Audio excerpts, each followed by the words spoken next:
Hi, I'm Jaycee. I'm a beekeeper, herbalist, veteran, and a vendor here. But today, I'm Jaycee. And we're going to talk about saving the bees today. And thank you. Yes, saving the bees. Yeah. So what's a word that you think of when you think of bees? What pops up in your mind? Honey. Yes, we love honey. Flowers. Bzz. Yeah, there you go. Pollination. I love that. What was that?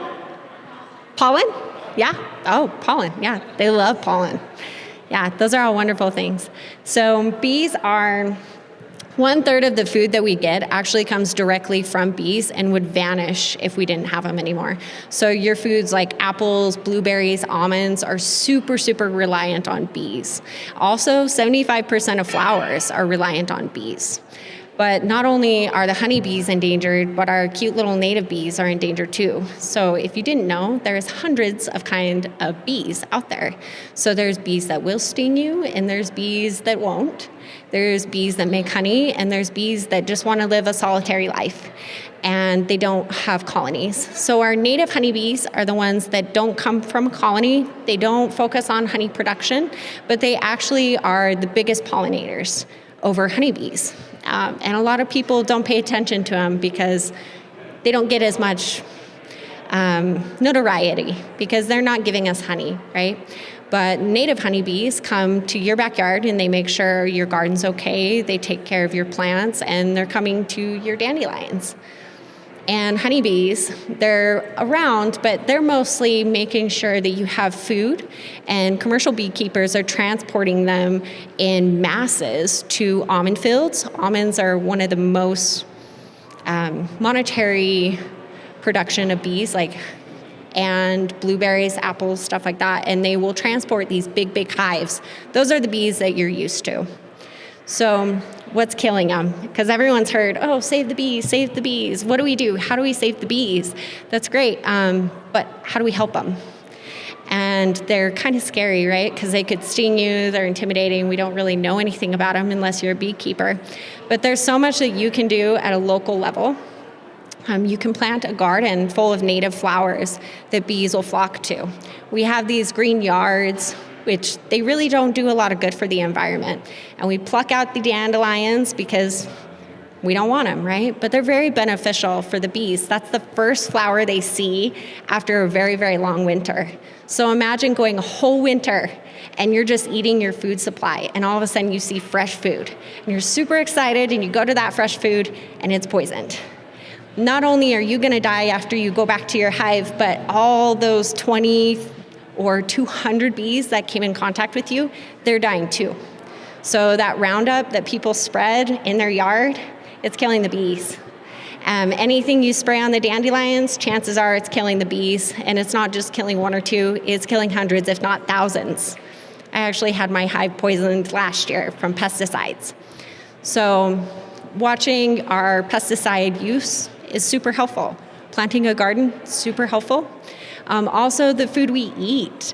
We can get a little less picky about a spot on your apple, or making sure that we're buying food in season from a local farmer. Because one of the reasons why this is happening is farmers are taking and spreading this pesticide in large, large amounts and killing 50% of the bees every year. If this was cattle, people would care. If 50% of the cows were dying every year, people would care. You would hear about it. But this, you don't really hear about it because all they do is split the hives, create new hives, and move on. And it's a really, really alarming rate. And one of the reasons is because in order for farmers to keep up with food production, they have to add more pesticides.